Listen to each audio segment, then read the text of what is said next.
English translation, 496th contact, Saturday, 19th of June, 2010, 14:07 hours. Greetings, Edward. Greetings to you too, Ptah. You are here earlier than you announced, my friend. What I had left to do took less time than I thought. But my coming here earlier only concerns 8 minutes. It is not an accusation, my friend.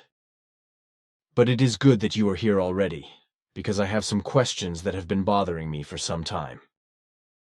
A moment ago, I was asked if I knew when something would be done in the Gulf of Mexico to stop the oil spill. Do you know anything about that? We have been trying to see into the future in this regard. From this, it was clear that in the middle of the following month of July, something new is being done that is promising. That is good, because it is really time to put an end to the contamination of the Gulf. But now I have a question about your jet ships. You told me that in the future you will shield them from view and make sure that they are not seen by the Earthlings. But as we have now discovered through observation, there are still telemeter disks whirring around, which can be seen as moving stars in the night sky. It also seems to us that you are not always shielding the ships themselves, because here and there they could be observed at night, even very brightly. Or are there others from your Federation at work who, contrary to you, do not shield their ships from view? On the 17th of April, Patrick Chanot and Christian Krakowski had a nice observation experience, about which Patrick will write an article. Actually, he should have brought it to me a long time ago to publish it in a bulletin. But if he brings it to me before I have taken it in and written it down, then I can insert it at the right place, just where it is currently being discussed.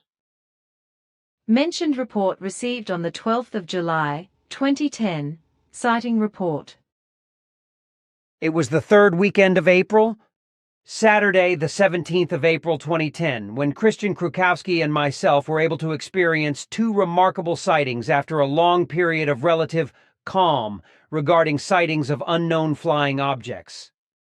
On this third weekend, which for the core group of FIGU, as every third weekend of a month, is characterized by 3 peace meditations and various sessions. Christian and I strolled on Saturday night after the last session or meeting, chatting comfortably in the direction of Schmidrudi to the front campground where we had parked our cars. The evening was calm and starry, pleasantly warm and almost windless. It was even quieter than usual, because at this time the entire Swiss airspace, as in many parts of Europe, was completely closed to all passenger and scheduled flights for several days, because the volcano Eyjafjallajökull in Iceland has been erupting regularly since the end of March 2010 and, among other things, spewed out huge amounts of ash, which spread as a huge cloud over almost all of Europe and restricted and even made all air traffic impossible.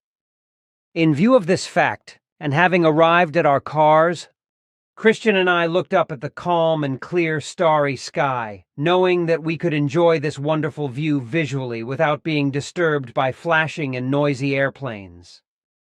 However, after only a few moments of our sky observation, we discovered several faintly shining light objects instead of airplanes, which were calmly and thoughtfully moving in all directions high up in the sky. But these light objects were so small, faint and shining only over short distances, that we were not sure whether they were manned or unmanned flying objects or only ordinary satellites, which have their orbits in Earth orbit and are also visible for Earth humans from time to time. While we were talking and philosophizing about these and other things, Christian suddenly drew my attention to a brightly shining object in the night sky in an easterly direction, which, seen from us, was rapidly moving from north to south over the pulpit of the center hill at an altitude of perhaps 3,000 to 4,000 meters. This object had, seen from our point of view, the size and luminosity of a middle star in the firmament. Calmly but nevertheless briskly and completely silently, it flew its course to the south. Now, when we looked at this flying object attentively, It was exactly 22:50 Hz. It turned out that it suddenly lit up brightly as an extremely bright, strong light, just as if someone would switch on a strong spotlight and direct the beam of light directly at us. The object seemed to grow to 10 times its size, while the luminosity increased almost 100-fold. This glaring state lasted only for a few seconds, after which the luminosity rapidly decreased, causing the flying object to regain its original size and brightness and, as if nothing had happened, to fly on quietly until, after a few seconds on the horizon behind trees, it disappeared from our sight. Extremely impressed by this optical demonstration, neither of us had ever seen such a bright and strong shining flying object before. We tried to find out what the phenomenal light object could be. Still discussing it, it turned out that after a few minutes a second object appeared in the night sky, like the first one in the same position and in the same size and brightness.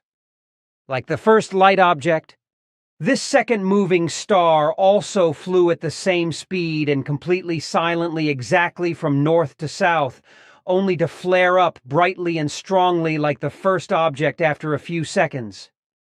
Like the first luminous object, this impressive process took only a few seconds, after which this second object also returned to its original size and brightness and disappeared behind dark trees on the horizon after a few seconds. After this second incident, it became quiet in the starry night sky. Therefore, Christian and I, grateful for what we were allowed to see and experience, started our journey home. We both know that, with absolute certainty, these two flying objects could not have been airplanes, helicopters, balloons, gliders, etc., because firstly, we did not hear any engine or other sounds, and secondly, we also know that at that time the entire airspace over Switzerland was closed to all aircraft. Even gliders would have had to use suitable tow planes to reach this altitude, but this can be ruled out for the reasons given above, if only because of the late night time. The test flights, which were undertaken to measure the ash concentration in the atmosphere, are also out of the question for a possible explanation or identification of the two flying luminous objects, because these test flights were carried out exclusively according to so-called visual flight rules, and therefore could only be carried out in broad daylight for safety reasons. Patrick Chenot, Switzerland. Our flying discs are not shielded from sight by us, and also not in those moments when the static energy is illuminated or dissolved. With our manned flying apparatus, it is that we usually shield them against sight when it seems necessary to us, in order not to frighten Earth humans. However, the shielding prevents us from being able to make certain recordings, which is why we only use the privacy screen when we consider it advisable for the aforementioned reasons. So it is possible that our flying apparatus can be observed both day and night, which was also possible on the 17th of April, 2010, because we had to carry out various tasks in your area that night, which did not allow us to have sight protection. So it may be possible that our flying apparatus could be observed by Christian and Patrick. What you are saying about optical shielding and opening the optical shield for certain tasks and recordings, you have already explained that to me. But that was private, so nothing is written down about it. So it is good that it is being discussed again today. Christian Freiner raised the next question a few weeks ago, because of a forum question regarding what was said by Quetzal in the 197th Contact Conversation, Volume 5, page 129, of the 29th of October, 1984. As far as I was allowed to do so, I gave a brief answer, but it seemed to me that Christian was not satisfied with it. I copied out what is written in the contact report regarding the question. This here is it. Certain old records have pointed out that Ptah's father, Sfath, knew much more about your personality and mission, as well as your former personalities, and the origin of your spirit form and all things related to it. Merely why we have not received precise and deeper explanations and information from him is unknown to us. Can you perhaps give further explanations? There was also another contact conversation about this question, and that was with you, where you said that your father Svath did not know much about my origin, whereupon you would have informed him. Addendum of 26.6. 10. Christian Frainer and Andrea Gressel investigated Pa's words in relation to his earlier statement in the 236th Contact Report of the 26th of April, 1990, Volume 6, page 256, sentences 119 to 121. But he was not exactly informed about your origin. For my part, I then informed him about what made him begin to grasp things and how his shock changed into respect and reverence. This was also the reason why he taught you many more things, and more knowledge than it would have been his job to do. That is correct, but do I not understand what the question is? On the one hand, it was said that Svath was not fully informed about my background. But on the other hand, it was also said that he knew much more about my spirit form, my current personality, my mission, and my former personalities. This actually seems to be a bit confusing, but it is not. It is to be explained that although my father Svath had limited knowledge regarding your former personalities, he still knew much more than we did, and we only gained more knowledge after his passing away and after Asket's mission fulfillment with you. And what was further meant by what was said refers to your earthly ancestry respectively to your pedigree, referring to the Meier family lineage, from which you with your present personality originate. These things were only known to my father to a limited extent, because he did not deal with these matters in depth. The same is also true for your various former non-terrestrial personalities, because he only dealt with their history as far as it was necessary for him and his task with you. In this respect, however, he still knew a lot more than we did about your personality and mission, your former persons and the origin of your spirit form and all things related to it. So I did my own research and achieved good results, which I then taught my father Svath. So he also gained more knowledge through this, which caused him to teach you more things than it was his duty. When he left us because of his passing away, Asket took over his task, and together with her I did further research concerning your former persons, etc., and when we, my daughters Simya, Say, and Ketzel and I had to carry out our duty with regard to you and your mission, to continue my father's and Asket's task with you, we continued to make inquiries and clarifications, and thus we finally arrived at the information, knowledge, and insights that were necessary and comprehensive for us.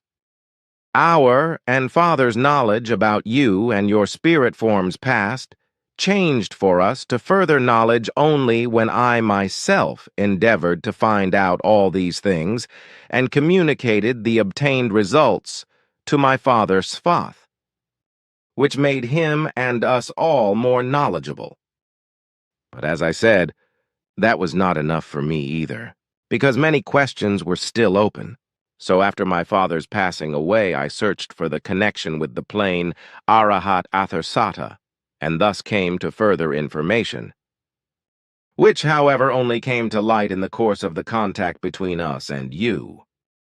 So now I want to explain the whole thing as follows. My statement that my father was not exactly informed about your origin, on the one hand, therefore, referred to the fact that he only knew the most necessary concerning your persons and your former personalities, as well as also only a small part of your family tree with regard to the name Meier. And this only back to the year 1288, when an early family tree keeper of the Meier of Bulach in Winkel, near Bulach ZH, was a landlord official. Another family tree holder was canon at the Fraumünster in Zurich, and dean of Bremgarten as well as canon of Bulach. The name Meier continued to stand in the old law for lord of the manor officials as well as for Schultheiss, that is to say, village leader, respectively head of the municipality. The Lord of the Manor's officials were responsible for the supervision of the management of court estates, dairy farms, and coronary courts. The office went back to the constitution of the empire, which was decreed by Charlemagne, 768-8114. But your earthly Meier family tree goes back much further, as I found out through research. My research into the earthly family tree of the Meier family, from which you are descended, yielded findings which led back to the Hospitaller Brotherhood, which was founded in Jerusalem in 1048 by some merchants from Amalfi, headed by a very wealthy, benevolent early family tree keeper with the then already well-known name Meier. He was a former personality on your part, so his family tree lineage also leads directly to you. From this lineage, there were also 2 descendants who joined the Knights of Malta at a later time. From the name Meier developed the short-lived name Meijer, which resulted from a later emigration of the descendants in 1104 to Malta in the Mediterranean Sea. However, the name was quickly forgotten and changed again when the emigrants moved further north, where the name Meijer was, for the sake of simplicity, quickly and without being able to naturalize, transformed into the name Meijer, which existed in Central Europe, and later into Meier, Meijer, Mayer, and Meier. This is the origin of the family tree of your family, and also of you, which I have clarified up to your ancestor Meijer, by whom the grouping of the Hospitallers was brought into being. Through this group, and under the great commitment and direction of your distant personality ancestor and family treeholder, a hospital was founded in Jerusalem which served to care for the sick in the local population as well as for sick pilgrims. Later, armed protection was also provided for the pilgrims, as well as the border guard in Palestine. This is how the actual spiritual order of chivalry came about. In later times, the Order of Knights was moved to Malta in the Mediterranean Sea, but the early emigrants did not exist there anymore because they had moved north to Europe. In Malta, the name Maltese and Knight of Malta was born. After the Reformation, the Order of Knights split up, with the Protestants renaming the order Order of St. John and the Catholics renaming it Order of Malta. For the sake of the good cause, numerous crusaders also joined the Hospitaliters, and thus the whole of the helpfulness. The Hospitalite fraternity thus gave rise to the oldest spiritual order of Knights of the Hospitallers, and later to the orders of St. John and Malta, and the resulting 8-pointed Maltese cross became the model for many organizations. Since then, the cross has undergone several changes of use as a symbol, also as a spiritual and non-spiritual order sign, or as a symbol for humane help and hospitals, as well as accident relief services and economic things, etc. Further on, however, through the help of the level of Arahat Athersata, I also researched my and also my father, Sfath's family tree, whereby I was informed by Arahat Athersata that my father and thus also my family tree lineage led back about 31,700 years ago to a man named Oldandron, who was a personality of the Nacademian lineage and also a wise wandering teacher. This means that we are distant descendants of one of the Nacademian lineages. This fact, which my father Sfath did not know about, I submitted to him, as well as the part of your earthly family tree, which goes back to Meijer from Amalfi. This caused my father Sfath to teach you more things and more knowledge than it would have been his task to do. He himself never bothered to find out these things, because the information about your family tree back to 1278 and the most important things about your persons and mission were enough for him. That was enough information for him. Also concerning our family tree, he traced it back only about 7,000 years into the past, which was enough for him. This is the information I gave him and what I once talked to you about briefly when I said that afterwards he began to grasp things, was shocked, and taught you more things than were appropriate for his task. He never told me about that, and neither have you. All I can say is that I am falling out of the clouds because I did not know about these things. Why have you never mentioned these facts to me? I've often felt the need to, but since you never asked. All right. Sorry, because you are used to me asking questions about what I am interested in. And since I was not interested in it before, of course, so this matter is now settled, so we can turn to other things. I still have a question about Troy, because there is still a lot of confusion. Your daughter Simyase once said that the Troy story with the beautiful Helen of Homer was a fiction. She said that Homer actually lived and wrote the Iliad, but that he told a lot of fibs because the beautiful Helen did not exist, nor did a Greek army besiege Troy, which is not supposed to have been called that either. The Trojan horse, Simyase also said, was a fib from Homer. What my daughter told you is true. First of all, the city that Homer made, known as Troy, which is why we also call it Troy, has a completely different name, and in fact, the city was actually called Melusia. The Greek army that besieged the city and finally bloodily conquered it was in reality an army of the Hittite Empire. So it was the Hittites who truly besieged and conquered the city, staging a merciless slaughter of human beings. But the city of Melusia was not conquered by the Hittites by building a Trojan horse, which Homer had fantasized about, and which was supposed to have been pulled into their city by the inhabitants of the city. In truth, after a long siege, the Hittites entered the city through an underground system of canals and through the very large city gate, raped women, men, and children, and then mercilessly slaughtered these and many other inhabitants.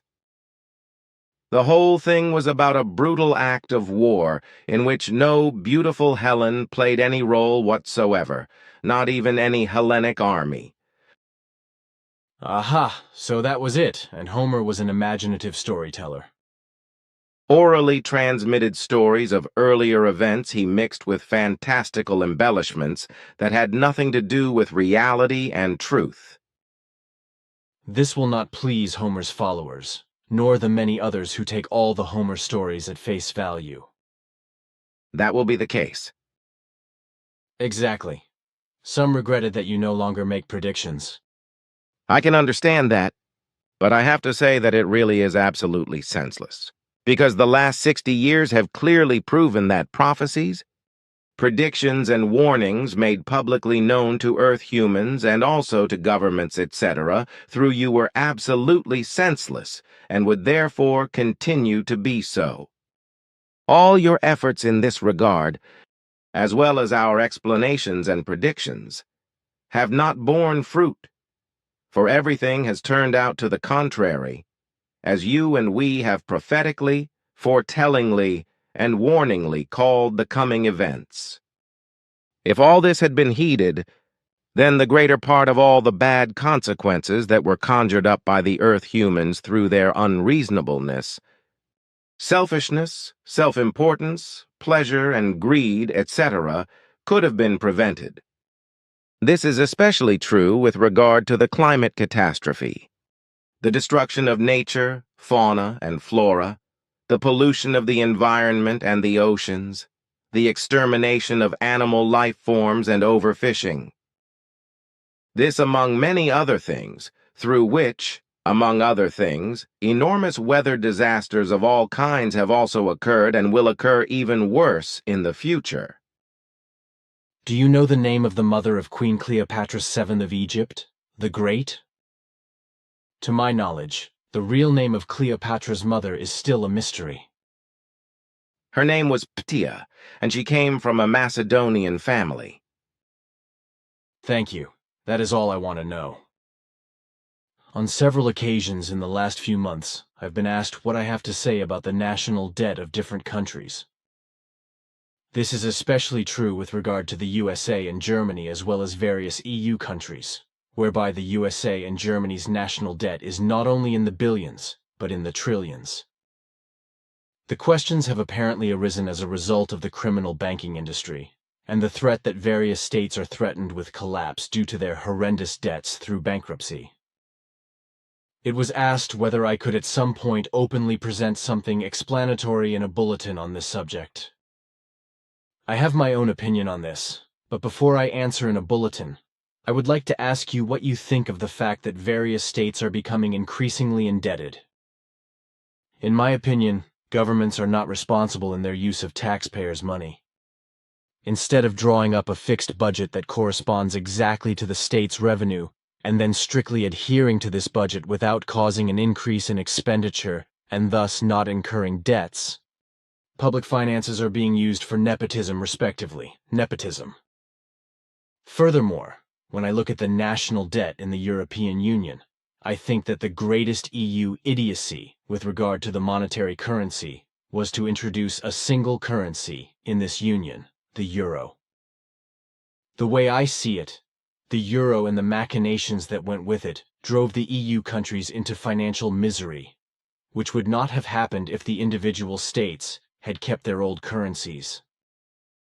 If anything, a single currency should have been introduced over time, if at all. A longer period of time should have been considered, whereby a period of 20 to 25 years would probably have been appropriate. However, the dictatorial nature of the EU prevented this from happening and, with the euro, created something that was very detrimental to the citizens of all EU countries from the very beginning, and will probably also continue to be so. Quite apart from the fact that the EU is a modernized form of dictatorship which, in a nasty way, ties other countries to itself and thereby somehow annexes them and, in the correct view, puts them under its thumb, for which the power-hungry EU governments are of course responsible. And that the stupid people who support the EU or join this alliance of power and dictatorship that encompasses all the countries are thus putting themselves at a disadvantage is something they do not realize because they lack the necessary intelligence. Which is also what has actually been proven and will continue to be proven. And what you say about the EU itself, and apropos those who appear as supporters and members, there is no need for any further comment.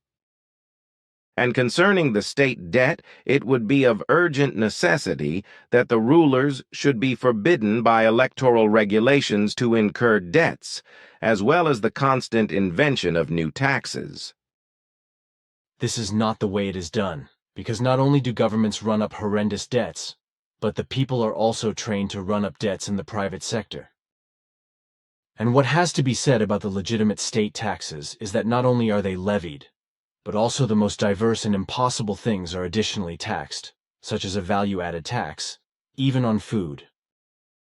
Thus there is VAT on all goods, but there is also a transport tax, a stamp duty, fuel tax, and a whole range of other additional taxes, as well as hidden taxes that take money out of the citizens' pockets.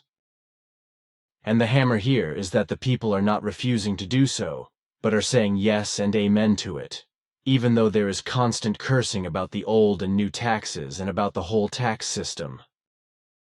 As a result of all the taxes, many citizens get into the devil's kitchen, because they have to save them on their mouths and standard of living and are driven into debt collection and bankruptcy. Many cannot pay their health insurance premiums and their interest on housing, and many others also cannot pay other important things and even taxes. In contrast to this are those who collect bonuses, respectively commissions and remunerations of many millions from banks and economic groups, and do not have to pay taxes for them, whereas the poor taxpayers cannot do anything about it, because the governments and also the shareholders allow this injustice, which incomprehensibly grants these millions to managers, boards of directors and presidents, etc. But let us leave that alone, because it is no use anyway, because also in the relationship of the incredibly unjust forms of taxation of the states, the citizens do not allow themselves to be lectured and do not demand justice. No, they just put their fist in their pocket, or in their skirt. swear at themselves, or scold at the pub table, without ever really asking for anything sensible to be put to a general vote, to be implemented and changed. And since nothing is done in this direction, there is also no attention paid to the fact that the rulers are not fulfilling their responsibilities in terms of financial management and the proper administration of taxpayers' money, and that they are forbidden to incur debts by the will of the people. But with regard to the accumulation of public debt, the following must be said. The way in which public finances are budgeted, even over-budgeted, managed, and spent, is fundamentally wrong. It is through financial mismanagement that debt is created, which is an absolute irresponsibility, which is due to the fact that the governments and financial managers are absolutely incapable of managing public finances. A state must never and under no circumstances budget and spend more money than can be covered by the tax revenues and their budgeting. It must not use money in any way beyond the amount of the budget, so that it is impossible to get into debt. So if any things and projects, etc. arise which, for their handling and execution, exceed the effective tax revenues, then these must be put on hold until the necessary finances can be brought together through further effective and legally appropriate revenues. Such further necessary income, however, must be of the right and in accordance with the normal taxes, and therefore may not be obtained by additional and new tax collections. But if they are, it means that taxpayers are being unlawfully exploited by government's unlawful tax collections. Basically, the tax finances must not be thrown into a uniform pot from which the most diverse things and projects and necessities, etc., are then paid. The only correct thing is, quite simply said, that for each thing, project, and for each thing a separate cash, respectively a separate account has to be kept, to which a certain amount of tax money is added, which under no circumstances may be exceeded, and therefore also not over-budgeted.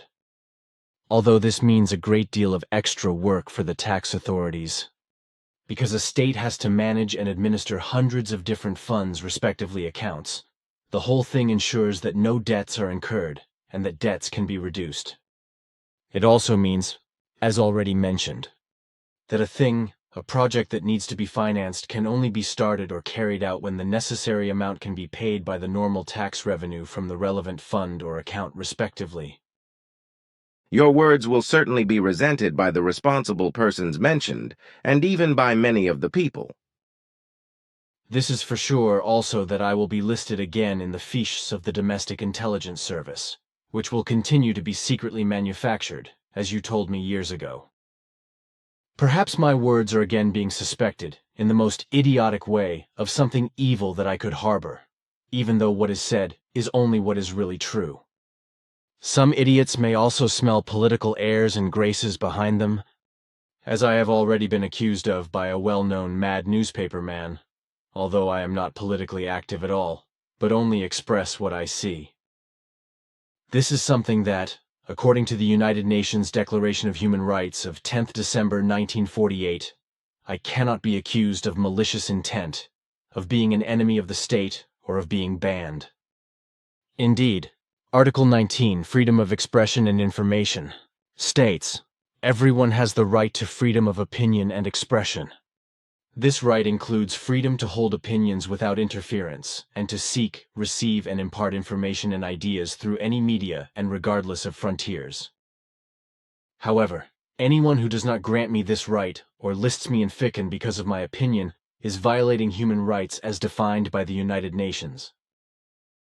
And simply saying what you see, notice, and know really only has something to do with freedom of expression, but in no way has anything to do with politics, from which I keep away in every respect. With a free expression of opinion, however, political factors can still be shown and judged, etc., without politics being involved. For myself, politics is an abomination, as are religion and sectarianism, so I distance myself from them in all form. This does not mean, however, that I am not allowed to have and express my own opinion, especially not when I only record facts and do not cause any harm with them, and also do not provoke any danger, but only when I try to encourage human beings to reflect and recognize reality and truth. Politics of any form should be pursued by me by all those who are interested in it, who consider themselves capable of it, no matter whether they are really capable of it or not. And whatever state laws and decrees and decisions, etc. are, they are simply valid for me, and I will obey them, even if sometimes they do not seem to be right or are not really right, as is the case with the tax system and the mismanagement and debt-making financial administration. So I also fit into the state structure of my home country, which also applies to the Figu Association, which is also apolitical in every respect. That is well said. It is to be hoped that everything is understood correctly and not misinterpreted. It is not my intention to endanger any state structure or to fight and rebel against it, because my aim is only to make people think about my words and to stimulate necessary steps to achieve general state, human, personal, peaceful, liberal, harmonious, and valuable progress and success. In this way, I believe that in a purely democratic, peaceful, and state-like way, inspiration for valuable changes in governance, taxation and many other things can be generated from the people and from the rulers themselves, which, if taken into consideration, can bring about a great deal of progress. However, the whole thing must be done democratically, peacefully, and with freedom, and therefore without violence and revolution, and must therefore be approached sensibly and logically.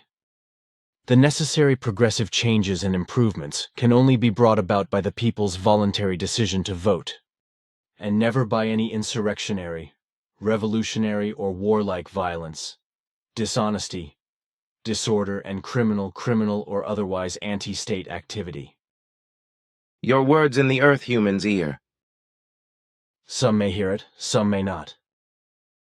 But now I have another question which I am to answer in a bulletin. The question refers to Petra-Meriam and Anatol, who were meant to help me to spread the teachings in the manner of a wandering heraldry in the German-speaking world. Certain people do not understand the whole thing and think that the two of them were prophets, which was not the case, because they were really only meant to be active as itinerant preachers in the German-speaking world with regard to teaching and mission. That is correct, because more was not their task. Unfortunately, they were killed in an unforeseen car accident and were not able to fulfill this task. It was also not intended that other persons should take their place, who could have taken over the task. The fatal accident of the two was therefore not included in the provision, because this coincidence was not foreseen. Therefore, it follows that the teaching in the German-speaking countries by your and the core group initiative has to be spread much more laboriously and circumstantially than the whole thing was originally intended by the activities of Anatol and Petra-Meriam. That should now actually be clear, and also that no other persons will appear who could take over the two tasks, but that everything is solely in the hands of the Figu core group, which can only fulfill its task if, through its efforts, study groups and national groups are formed in the German-speaking countries, whereby the teaching is taught widely. But this also applies to efforts to ensure that the same is done in foreign countries, and that groups are formed so that the teaching is also carried out worldwide, which is what is ultimately intended. Through these efforts alone, success can indeed be achieved. Without work and effort, there is no success. If that was all, I have two more private questions for you from Quetzal and Icarina.